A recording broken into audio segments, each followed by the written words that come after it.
Hari ini, pagi hari ini, kita ditakdirkan untuk bisa kembali berkumpul bersama di indahnya Ramadan. Dan saya hari ini kembali ditakdirkan untuk berkumpul bersama orang-orang soleh dan juga ahli-ahli surga. Salah satunya di kiri saya, ada sahabat saya, ada Mas Rey Syahreza. Assalamualaikum. Sehat, Mas Rey? Alhamdulillah. Alhamdulillah. Langsung dari Bandung? Bandung. Luar biasa.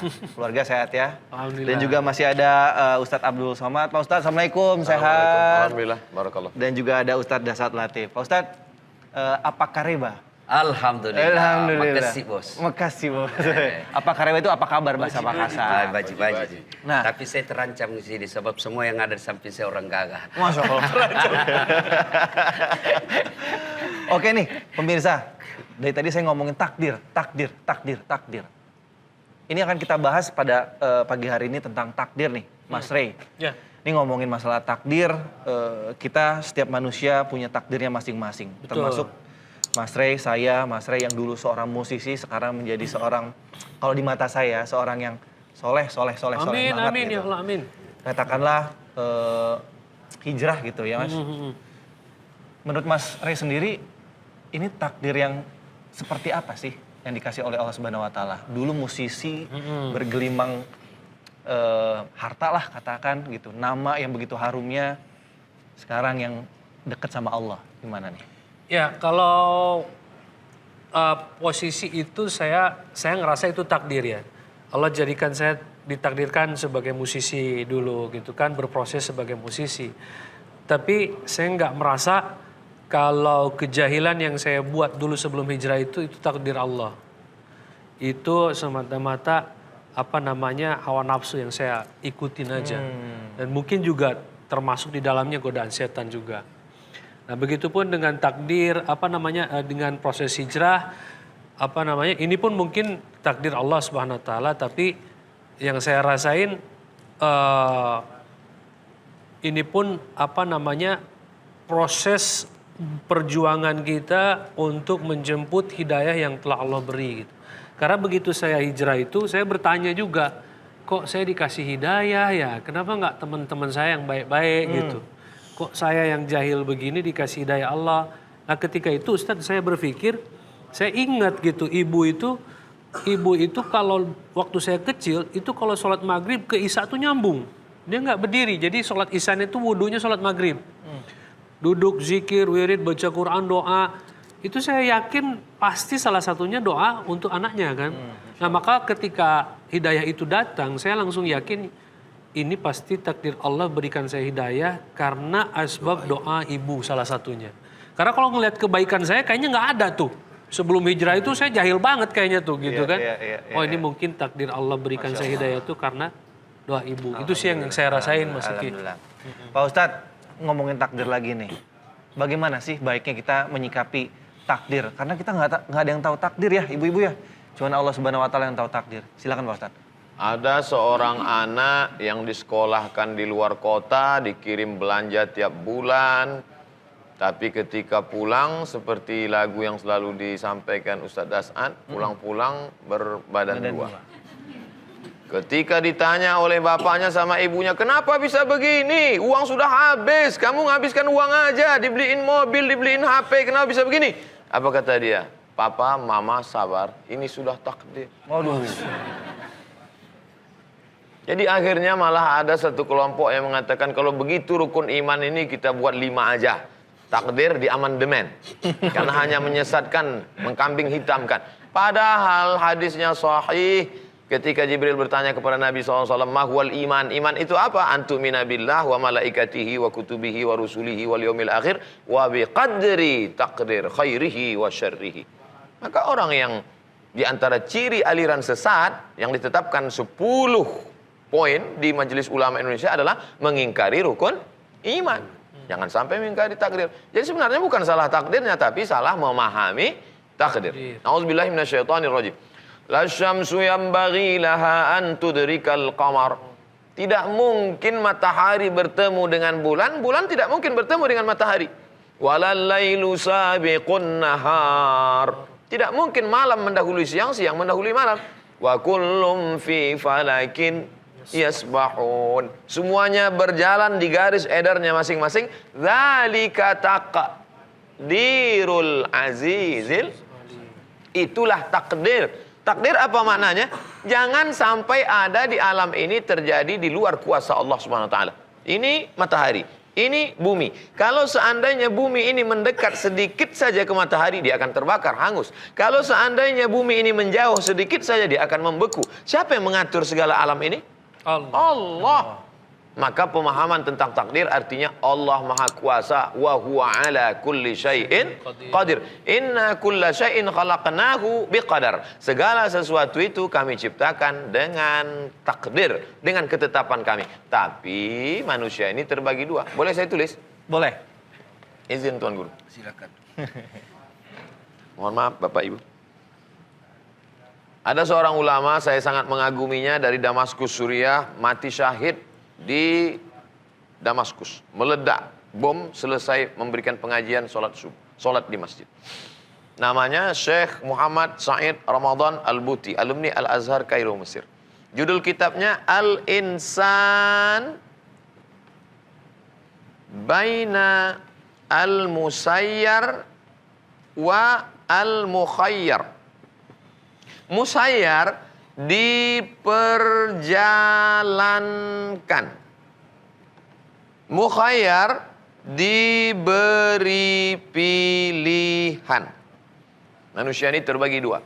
Kita ada saatnya kita diperjalankan seperti wayang yang dibelokkan ke kiri dan ke kanan, seperti pohon kayu yang dihembus angin, tidak ada daya, tidak ada upaya. La haula wala quwata illa billah. Tapi ada saatnya kita mukhayyar, diberi pilihan.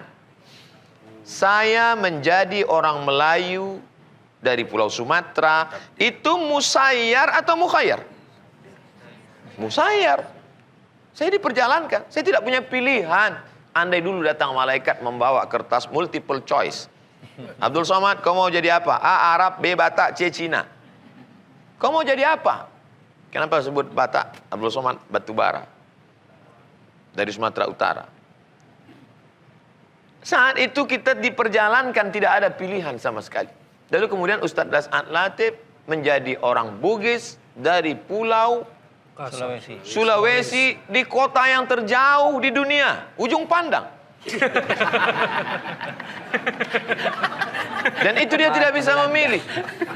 Itu adalah pilihan Allah Subhanahu wa taala. Tapi ada saatnya kita berada di antara dua pilihan takdir Allah Subhanahu wa taala. Antara menyampaikan materi ini berdiri atau duduk. Saya terpaksa atau memilih? Memilih. Saya bisa duduk. Saya bisa berdiri, terserah saya. Maka ketika seorang anak yang diberi uang tiap bulan, diberi HP dengan penuh kasih sayang, disekolahkan jauh di kota supaya dia dapat pengetahuan, tiba-tiba uang dia pakai untuk sabu. Maka saat pulang ditanya orang tuanya, "Nak, kenapa kau sampai tertangkap polisi dibawa ke BNN? Kenapa bisa begini?" "Papa, mama sabar, ini takdir." Saat itu dia kan punya pilihan. Allah kan kasih kau telinga untuk mendengar. Allah berikan kau mata untuk melihat. Allah beri kau hati untuk merenung. Allah beri kau akal untuk berpikir. Sudah baik, olahraga, sehat. Tiba-tiba begitu habis minum kopi, batuk, mati. Itu orang kalau tidak percaya kepada takdir, dia bisa jadi ateis, dia bisa jadi kafir, dia bisa ingkar. Kenapa yang meninggal itu keluarga saya? Kenapa bukan keluarga orang lain? Kenapa ujiannya begitu berat? Tidak ada jalan lain kecuali berkata, Inna lillah wa inna ilaihi raji'un. Oleh sebab itu, salah memahami takdir, kita bisa menjadi apatis dan bisa menjadi ateis. Kalau jomblo, jadi pilihannya yang mana nih? Iya, cuman senyum-senyum sendiri. Jomblo yang mana Pak Ustadz? Jomblo fisabilillah. Baik, pemirsa yang kemana-mana, nanti akan kita lanjutkan lagi. Tetap bersama kami hanya di Indahnya Ramadan. Ya, kita masih membicarakan, atau tema kita kali ini adalah takdir. Nah, tadi sudah kita sampaikan atau sounding di segmen sebelumnya, kita akan mendengarkan penjelasan dari Ustadz Das'ad tentang prinsip-prinsip apa aja nih Pak Ustadz yang perlu kita ketahui tentang keimanan terhadap takdir yang sedang kita bahas. Silakan Pak Ustadz. Terima kasih. Membicarakan takdir, kunci ikhlas. Kalau kita punya sifat ikhlas dalam menerima takdir Allah, maka hidup kita akan bahagia. Kapan dia tidak ikhlas menerima keputusan yang Allah berikan dalam hidupnya, maka dia akan sengsara. Ya, misal Allah takdirkan saya, tubuh saya kecil, hidung pesek. Ya, kalau saya ikhlas, maka saya akan tenang. Inilah yang terbaik buat saya. Tapi kalau saya tidak ikhlas, maka saya akan operasi plastik. Buat putih seperti Korea. Ya, maka saya akan cari habis duit, sengsara perasaan, belum lagi kalau ada efek jeleknya. Menjadi rusak saya punya yang tadi. Seperti ibu-ibu kan sekarang ada yang dibelah-belah dahunya, hidungnya dikasih mancung, putih betul mukanya, hitam lehernya. Tusung Nah, pipi, kan? Pak Ustadz, tusung pipi. Itu semua ini membuat dia tidak tentram hidupnya. Maka bicara tentang takdir ini tidak boleh dilepaskan dari keikhlasan. Itulah sebabnya Nabi jelaskan, semua perkara umatku ini baik. Kalau dia kaya, bersyukur, baik buat mereka. Kalau dia miskin, lalu bersabar, baik buat mereka. Ibu-ibu tiba-tiba sudah berupaya, anaknya lulus, sama saya. Saya dulu kan cita-cita jadi tentara.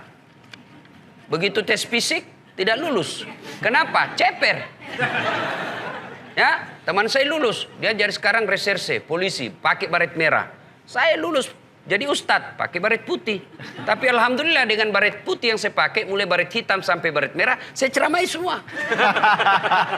Nah, ini ikhlas. Saya lagi daftar kedokteran. Waktu itu saya daftar kedokteran. Saya juara umum di sekolah saya tamat SMA. Jurusan saya fisika 1. Kemudian saya sholat tahajud 40 malam berturut-turut. Saya nasar puasa 7 hari. Ibu bapak saya doakan saya. Dalam sholat Ramadan saya berdoa. Setiap malam Lailatul Qadar. Begitu tes, lihat pengumuman. Tidak ada nama saya. Saya protes kepada Allah. Ya Allah, kenapa kau lahirkan saya dalam seperti ini? Apa rugimu kalau jadi Tuhan saya jadi dokter? Saya berdebat dengan Allah dalam doa saya. Ternyata saya tahu hikmahnya karena saya lulus di Sospol. Lulus di Sospol. Pilihan ketiga.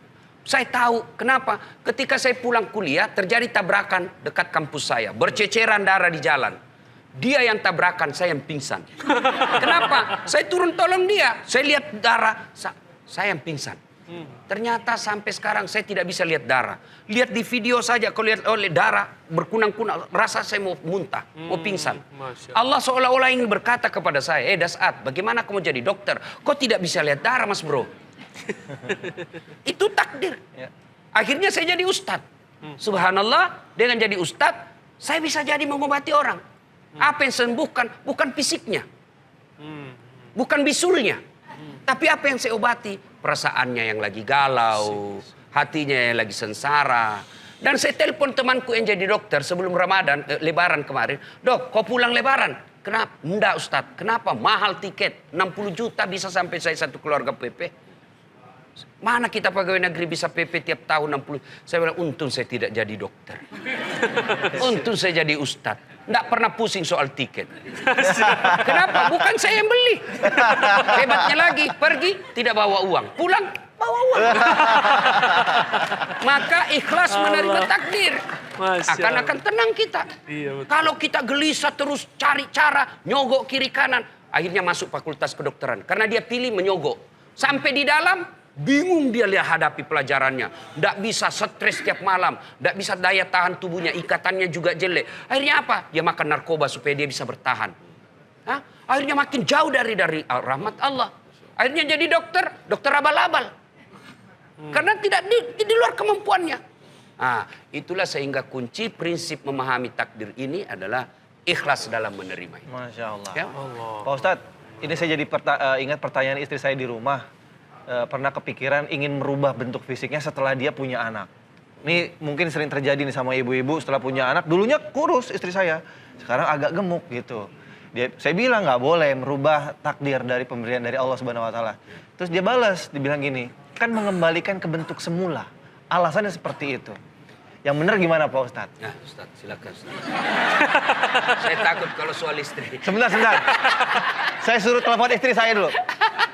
Nih nonton TV One nih, ya biar dikasih tahu jawabannya. Nah, ayo Pak Ustaz. Hadis diriwayatkan sahabat Nabi Abdullah ibnu Mas'ud radhiyallahu anhu. La'anallahul washimat. Allah melaknat yang membuat tato. Wal mutashimat, minta buatin tato.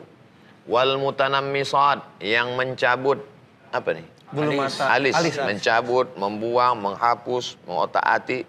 Wal mutafallijat, gigi, memotong gigi atau mengotak-atik gigi. Wal mughayyirat lil husni, merubah yang sudah baik menjadi hanya lil husni, untuk mempercantik saja. Kalau dia tidak normal, merubah menjadi normal boleh. Ada mungkin giginya tidak normal, tidak susunannya. Dia senyum kita pingsan. Itu boleh. Atau bulu mata alis ini tumbuhnya, itu boleh. Yang tidak normal menjadi normal. Adapun yang sudah normal malah di otak-atik menjadi abnormal, maka dia masuk dalam yang dilaknat Allah. La'anallah, Allah melaknat. Makna laknat artinya ba'idun 'anir rahmah, jauh dari rahmat Allah Subhanahu wa taala. Perempuan setelah melahirkan, kemudian maaf tubuhnya melar, maka dia cukup dengan puasa sunat. Senin Kamis. Senin Kamis. Makanan yang paling banyak, paling enak, paling berkualitas, paling bergizi adalah makanan Ustadz Das'an Latif. Karena setiap dia diundang makanan banyak, tapi tubuh tetap Sama Ustaz, sama. Jadi bicara soal takdir tadi, ada kan yang rubah gigi. Ini ada vokalis kita. Saya ingat saya nonton filmnya Freddie Mercury. Freddie Mercury. Queen. Karena pernah ditanya sama jurnalis, kenapa kau tidak mengubah, memperbaiki gigimu? Apa jawabannya? Justru gigi ini yang membuat saya lebih bagus suara saya. Nah itu. Iya, katanya Jadi rongganya bisa jadi membuat, kalau ya. dia rubah masuk ke dalam, suaranya jadi cempreng. Iya. Jadi rumusnya adalah ikhlas dan bersangka baik. Sangka baik. Tiba-tiba dapat Ada berita. lagunya nggak tuh Ustaz? Banyak lagunya tapi agak susah. Sebab mulut saya mulut bugis Ustaz. Jadi nggak boleh ya Pak Ustadz ya merubah-merubah. Syukuri apa Adanya. Oh iya. Iya, lagu Indonesia. Kalau saya ya. lagu saya start lain itu. Kalau lagu saya lain, ini perlu dipopulerkan. Gimana? Ada istri senang. Istri senang. Istri Pak, satu, catat dua, Pak, 4 tiga. kali. Ada istri senang, gak ada istri senang. Istri 1, 2, 3, 4 senang. La ilaha illallah, la ilaha illallah, la ilaha illallah. Masya Allah. Ini Satu ibu tangan dulu terancam. dong. Ibu-ibu terancam. Mas Rey. Yes. Siap-siap menerima takdir buruk. Saya sudah diizinkan sama istri. Diizinkan pergi dari rumah. Mas Rey, Iya. ini masalah merubah juga tadi tuh. Mungkin ada tanggapan ini, dunia kita sangat akrab banget nih. Betul. Mengubah takdir. Merubah takdir ya. Saya sih nggak berusaha merubah takdir, tapi alhamdulillah setelah mendengar penjelasan Ustadz tadi, saya makin yakin bahwa doa itu dapat merubah takdir. Insya Allah. Selama ini sih kadang masih ada keraguan Ustadz. Ketika doa benernya doa dikabul nggak nih sama Allah. Tapi alhamdulillah setelah beberapa pengalaman iman dan penjelasan Ustadz itu semakin mendukung, semakin membuat saya yakin bahwa doa ini senjata yang paling kuat. Nah, betul. Doa ini termasuk faktor yang paling mendukung gitu setelah mendengar penjelasan dan apa yang kita Tambahan lagi. Setelah berdoa, sangka baik. Sangka Jangan baik. pernah sangka buruk. Sangka baik kepada Allah. Semua yang Allah berikan itu yang terbaik buat kita. Insya Allah. Belajar dari pengalaman hidup. Makin Allah kasih kita cobaan ini, pasti Allah pasti tahu mampu kita pikul. Bersangka baik. Tidak ada bahagia bagi orang yang sangka buruk. Baik, kita tahan dulu cerita-ceritanya. Nanti kita akan kembali ke segmen berikutnya. Berikutnya kita akan persilakan kepada jamaah yang di sini untuk bertanya kepada guru-guru kita dan akan langsung dijawab di sini ya supaya jelas. Jangan kemana-mana, tetap bersama kami di Indahnya Ramadan.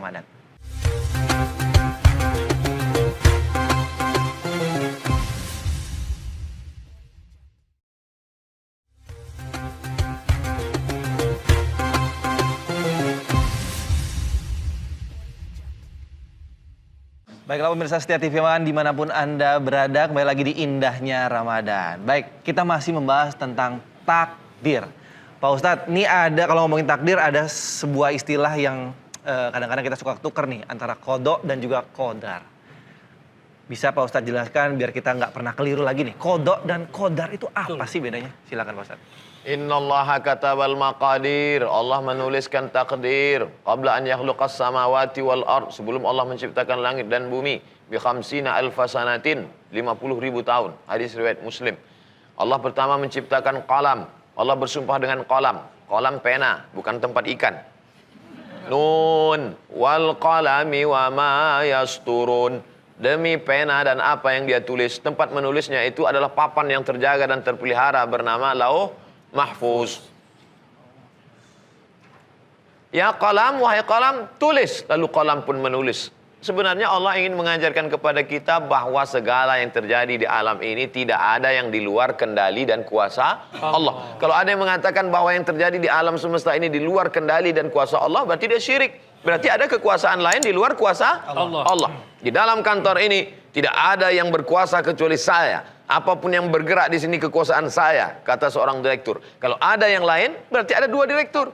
Lau kana fihi ma alihatun illallah. Seandainya di dunia ini ada Tuhan selain Allah, la fasadata, pasti sudah lama hancur. Maka kita berkata la ilaha illallah. Di antara ulama ada yang membedakan bahwa yang ini namanya ketetapan dulu sejak zaman azali, belum ada awal, belum ada akhir, dan dia belum terjadi. Sedangkan yang ini adalah ketetapan yang sudah terjadi. Tapi setelah saya teliti, saya baca-baca, itu semua ijtihad ulama. Maka kebanyakan mengatakan ini ijtihad ulama. Tapi yang jelas kita dituntut untuk percaya yang ada dalam nas, antu'mina billah, kau beriman kepada Allah biqadri, dengan takdirnya, khairihi, takdir yang baik, wa syarrihi. Seorang ibu menikah, setelah itu punya anak. Saat hamil sudah berdoa, sholat, berzikir, baca Quran. Tiba-tiba lahir anak, maaf beribu maaf, na'udzubillah, mohon maaf, lahir dalam keadaan cacat. Kalau tidak beriman kepada takdir, bisa gila. Kenapa anak saya yang begini? Kenapa saya yang kena begini? Kenapa? Satu-satunya jalan untuk melepaskan dari huru hara, kacau balau pikiran ini hanya beriman kepada Allah Subhanahu wa ta'ala. Bagaimana seorang bisa membesarkan anaknya yang dalam kekurangan fisik maupun mental, sampai anak itu usia remaja, dewasa dengan penuh kasih sayang. Mengapa? Karena saat itu dia percaya bahwa ini adalah kiriman dari Allah Subhanahu wa ta'ala. Allah menciptakan manusia itu dari nutfah 40 hari. Berubah menjadi alaqah 40 hari. Berubah menjadi mudghah 40 hari. Nutfah, sperma 40 hari cairan. 40 hari dalam bentuk darah. 40 hari dalam bentuk daging. Summa yursalul malaku. Kemudian Allah kirim malaikat. Lalu kemudian malaikat itu menuliskan. Lalu kemudian malaikat itu. Dan malaikat itu atas kuasa Allah Subhanahu wa ta'ala. Lalu apa yang bisa merubah takdir ini? La yaruddul qada illa du'a. Tidak ada yang bisa merubah takdir kecuali doa. Makanya saya amati bagaimana proses perjalanan hijrah Mas Rey tadi. Ternyata ada doa yang merubah takdir. Doa yang mana? Doa seorang ibu dari maghrib sampai ke isya. Dengan simpuh sujudnya. Dengan doanya yang makbul, menembus pintu-pintu langit. Maka jangan pernah putus asa ibu-ibu, doa terus di sujud terakhir, apalagi di bulan suci Ramadan ini. Pada malam-malam tarawihnya, pada malam sujudnya, pada malam iktikafnya, pada malam tahajudnya, pada malam dia bersimpuh minta kepada Allah Subhanahu wa ta'ala. Insya Allah semua yang ditakdirkan dalam jelek dirubah Allah menjadi baik insya Allah. Makanya di antara doa yang dipanjatkan pada malam Lailatul Qadar, Allahumma innaka afun, engkau maha pemaaf, tuhibbul afwa, kau cinta kepada maaf, fa'fu anni, maafkanlah aku. Tapi malam Qadar juga disebut adalah malam penetapan takdir setahun ke depan, yang sudah ditetapkan secara umum, maka secara detailnya ditetapkan pada malam Lailatul Qadar, dan kita tidak tahu pada malam yang mana itu. Maka kita mohon kepada Allah, ya Allah, yang kau takdirkan tidak baik, maka robahlah menjadi baik. Yang kau takdirkan sudah baik, robahlah menjadi yang lebih baik. Semua kuasa Allah. Yamhullahu ma yasha' wa yusbit. Allah maha kuasa untuk menghapus, dan Allah maha kuasa untuk menetapkan yang sudah ada. Wa indahu ummul kitab. Karena semuanya ada dalam kuasa dia. Adapun kita tak ada daya, tiada upaya. La haula wa la quwata illa billah. Tapi kita ada namanya al-kasbu wal ikhtiar. Itulah yang membedakan kita dengan ahlul bid'ah. Kita ini ahlus sunnah wal jamaah. Ahlus sunnah wal jamaah, Asy'ari mengatakan ada yang namanya al-kasbu wal ikhtiar. Kasbu, ikhtiar artinya Allah berikan kita kuasa untuk memilih.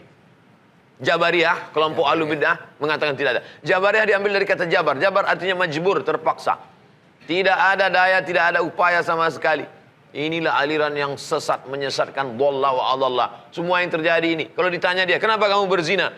Ini adalah takdir. Kenapa kamu mabuk? Ini adalah takdir. Dan ini dulu sudah ada, bukan zaman sekarang saja. Karena dia minum khamar, mabuk, ditangkap pada masa Sayyidina Umar Ibn Khattab. Dicambuk, dihukum. Ketika ditanya, kenapa kamu mabuk? Dia jawab, ini takdir Allah.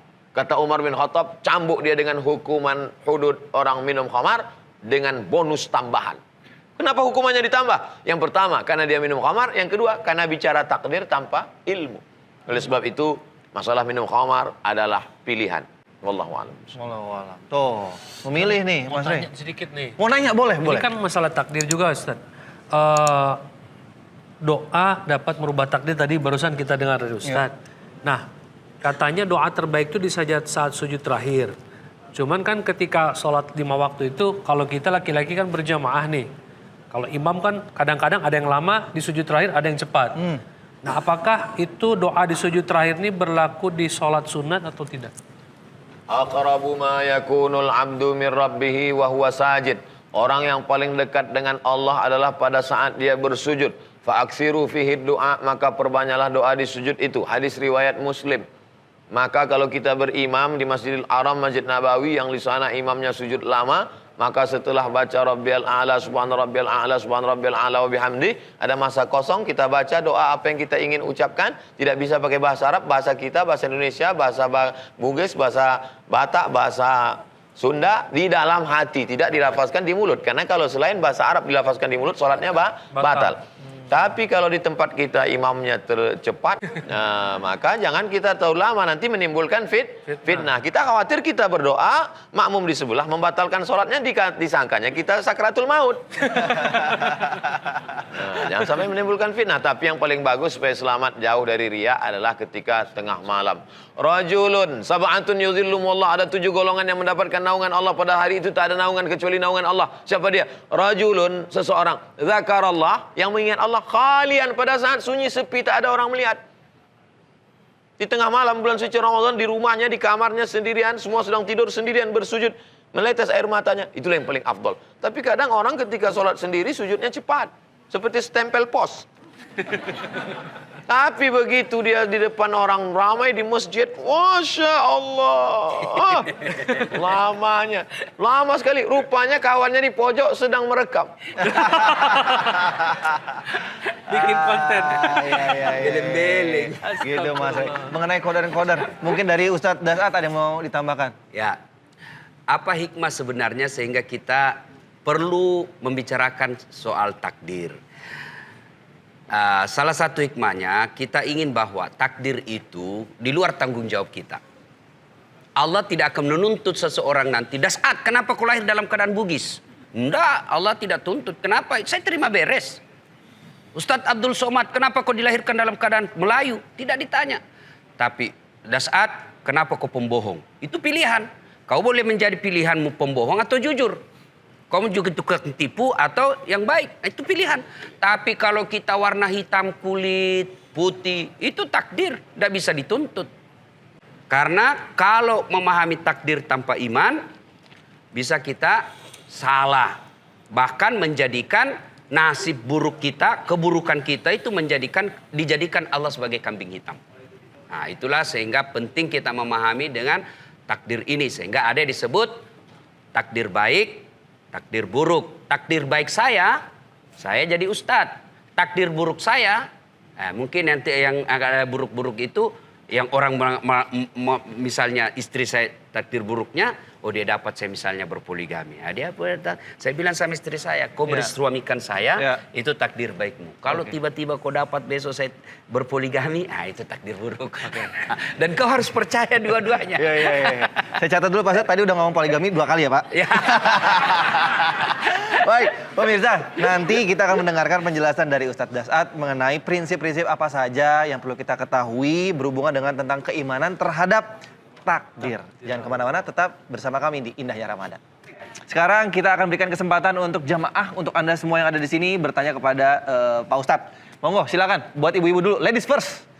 Iya, ibu-ibu silakan. Assalamualaikum warahmatullahi wabarakatuh. Waalaikumsalam. Nama saya Halimah Lubis dari Majlis Taklim El Pawas Jakarta. Ingin menanyakan bagaimana menyikapi takdir dengan ikhlas. Saya akan tanyakan ke Ustadz Sa'ad Al-Latif. Terima kasih. Wassalamualaikum warahmatullahi wabarakatuh. Baik, kita simpan dulu ya pertanyaannya. Pertanyaannya bagaimana caranya menerima takdir dengan ikhlas? Ikhlas. Tadi disebutkan juga ya, tapi ternyata emang nggak gampang untuk bisa ikhlas. Ilmu yang paling susah dikuasai adalah ilmu ikhlas katanya. Kita simpan dulu pertanyaannya. Silakan untuk bapak-bapak yang mau bertanya. Monggo, yang mana? Ya. Warahmatullahi wabarakatuh. Waalaikumsalam. Nama saya Ahmad Mahrudin dari Masjid Al-Muhajirin, Depok 2. Pak Ustadz, saya mau bertanya tentang ini tabir Ramadan. Apabila kita sudah melaksanakan sahur, terus ketiduran, tidak meniat puasa. Ketika kita bangun, sudah jam 6. Apakah kita niat Ramadan, niat puasa? Apa gimana itu? Mohon penjelasannya, terima kasih. Oke, siap. Terima kasih. Teknis nih ya pertanyaan kedua. Baik, kita mulai dulu menjawab yang pertama. Ikhlas takdir itu seperti apa sih Pak Ustadz Das'ad? Dari tadi sebutkan harus ikhlas menerima takdir. Ibu, ikhlas itu ada di akal atau di hati? Hati. Yang membolak-balikkan hati itu siapa? Allah. Maka cara yang terbaik adalah takarruf ilallah. Dekatkan diri kepada Allah. Bagaimana mendekatkan diri kepada Allah? Salah satu diantaranya adalah doa. Ramadan ini salah satu namanya adalah bulan dikabulkannya doa-doa manusia. Maka untuk melatih keikhlasan itu, urusan hati, ibu harus banyak berdoa. Dan doa itu tidak harus bahasa Arab. Doa itu bahasa gaulnya curhat. Ibu nih apa penyakitnya? Misalnya ketahuan suaminya kawin lagi nih. Ya misal. Ini ibu sensitif betul kalau kita cerita poligami. Ya itu kan takdir. Ya, Bu, tidak ada orang yang senang suaminya kawin lagi. Iya. Tapi Allah kasih ibu takdir itu. Allah tahu berarti ibu mampu memikulnya. Maka untuk melatih ikhlas itu berdoa. Ya Allah, saya tidak senang takdirmu ini ya Allah. Maka, ya Allah, berikan saya keikhlasan untuk menerima ini. Dan jadikanlah takdir saya ini amal kebaikan di sisimu yang memberatkan timbangan kebaikanku nanti di akhirat. Ibu boleh doa begitu. Sekarang juga. Boleh. Daripada ibu doa bahasa Arab, kan bingung. Kalau kita bahasa Arab, kalau kita pernah belajar bahasa Arab, enak nyambungnya. Apalagi kalau doa-doa dalam Quran kan, kalau kita doa dalam Quran, dapat pahala ngaji, dapat pahala doa. Tapi kalau ibu tidak tahu bahasa Arab, tidak usah. Nanti bingung malaikat. Apa maksudnya ini bu? Lain di bibir, lain di hati. Malaikat tuh, apa maksudnya ini bu? Doa yang dia baca, doa minta hujan. Bu, tidak ada pilihan berdoa agar ikhlas. Dan keikhlasan itu memang tidak gampang. Ya. Tidak gampang, maka perlu doa. Karena hanya Allah yang membolak-balikkan hati kita. Oke. Nah, ini yang berikutnya, niat. Niat itu bukan bahasa lisan. Niat itu ada di hati. Ya, niat tidak harus diucapkan. Begitu Bapak mau masuk Ramadan, sudah ada dalam hati, saya mau puasa bulan Ramadan penuh. Oh, itu sudah niat. Tanpa diucapkan, boleh. Misal sholat, yang usolli itu kan, usolli fardhu duhuri. Itu kan umumnya ulama Melayu yang ngajarkan. Coba Anda jalan di Arab ya, masuk di Masjidil Haram Nabawi, coba lihat orang Arab, jalan, Allahu Akbar. Ya kan? So, rasa-rasanya tidak ada space untuk baca niat. Kalau kita kan lama sekali. Lagi loading. Jadi niat tidak harus diucapkan. Ya, niat tidak harus diucapkan. Pun kalau mau diucapkan, tidak apa-apa. Kenapa ulama mengajarkan kita untuk mengucapkannya? Untuk melatih bahwa begitulah bahasa dalam hatimu. Tapi tidak harus diucapkan. Begitu Tuan Guru? Pak Ustadz silakan tambahkan mungkin yang masalah takdir. Tentang saya bertanya ke Ustadz Das'ad Latif. Ustadz, ibunya masih ada? Masih. Umur ibu Ustadz berapa? 84 tahun. Masya Allah. Dalam hati saya, kenapa ibu saya meninggal umur 70 tahun? Tetap tidak ada rasa ridho untuk menerima takdir Allah. Padahal sudah meninggal hampir setahun yang lalu. Kenapa ibu saya tidak berumur panjang seperti umur ibu Ustadz Das'ad Latif? Maka hati ini tetap melawan. Maka tidak ada cara lain kecuali berdoa pada Allah. Ya Allah, tundukkan hatiku. Karena makna Islam artinya al-inqiyad wa ta'ah, tunduk. Jadi kalau kita masih melawan, kita belum Islam. Mungkin kita sudah bersyahadat, sholat, zakat, puasa, haji. Tapi kita belum Islam dalam makna ketundukan sepenuhnya kepada Allah. Sampai hari ini, walaupun sudah setahun yang lalu meninggal, kenapa ibu dia umurnya panjang? Kenapa ibuku tidak?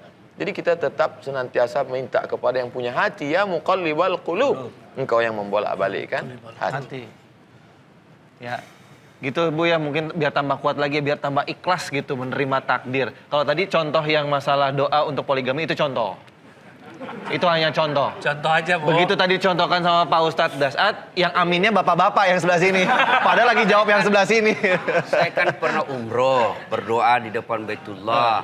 Ya Allah, saya sudah sangat mensyukuri istri yang kau berikan ini. Saya sudah bahagia dengan istri saya yang sangat baik ini. Tapi sekiranya engkau menakdirkanku kawin lagi ya Allah, saya ikhlas menerimanya. Langsung istri saya, enak di kau. Oke.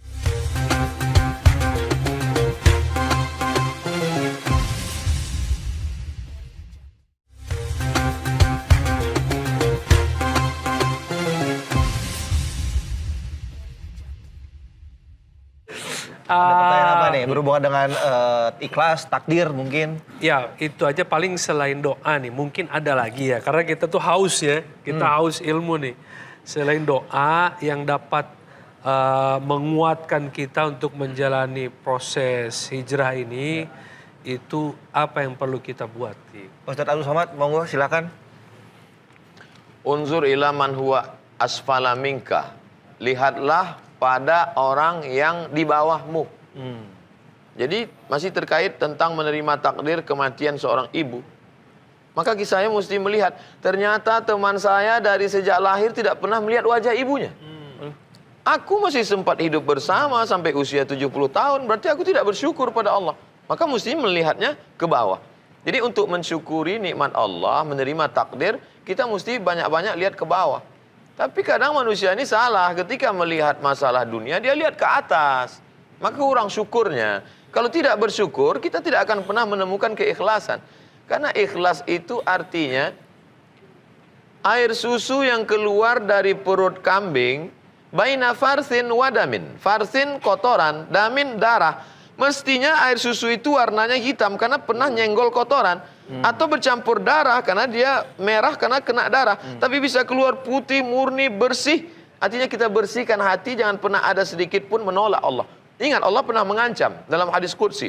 Man lam yardha biqadai, siapa yang tidak ridha ikhlas menerima takdir ketetapanku. Walam yasbir bibalai, tidak sabar menerima ujianku. Falyatlub rabban siwaya, cari Tuhan selain aku.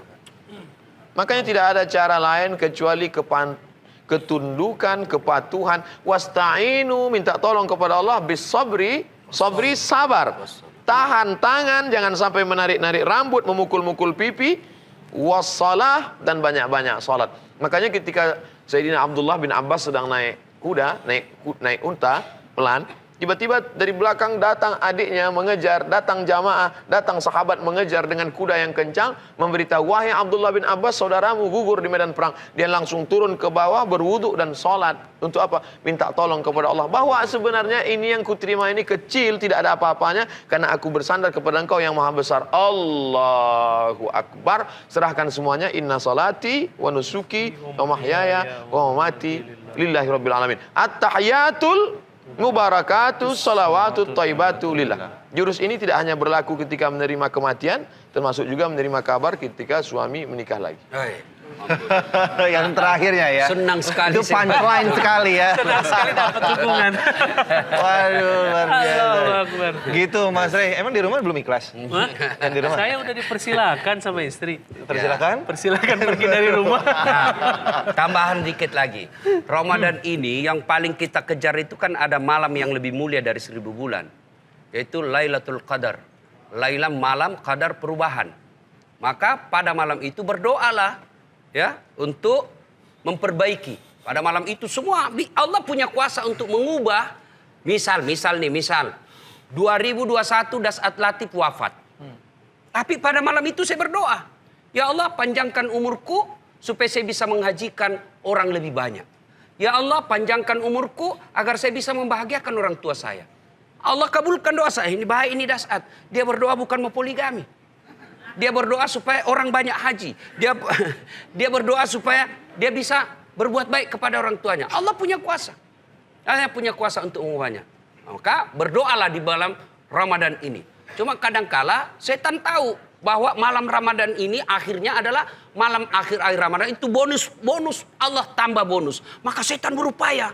Disibukkanlah ibu dengan apa? Belanja. Disibukkanlah persiapan baju. Disibukkanlah persiapan pulang kampung. Itu setan. Karena setan ini tahu bahwa ini dahsyat.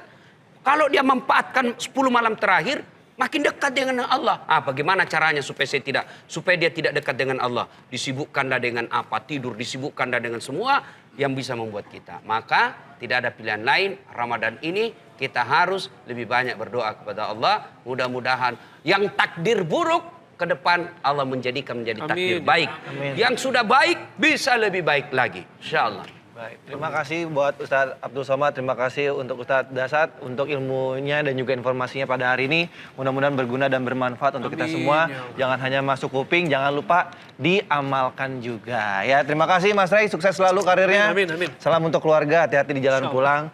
Dan untuk menutup perjumpaan kita pada pagi hari ini, seperti biasa kita akan mendengarkan doa dari Ustadz Abdul Somad. Pak Ustadz, silakan. A'udzubillahi minasyaitonirrajim. Bismillahirrahmanirrahim. Alhamdulillahirabbil alamin wassalatu wassalamu ala asyrafil anbiya wal mursalin sayyidina wa maulana Muhammadin wa ala alihi wa sahbihi ajma'in.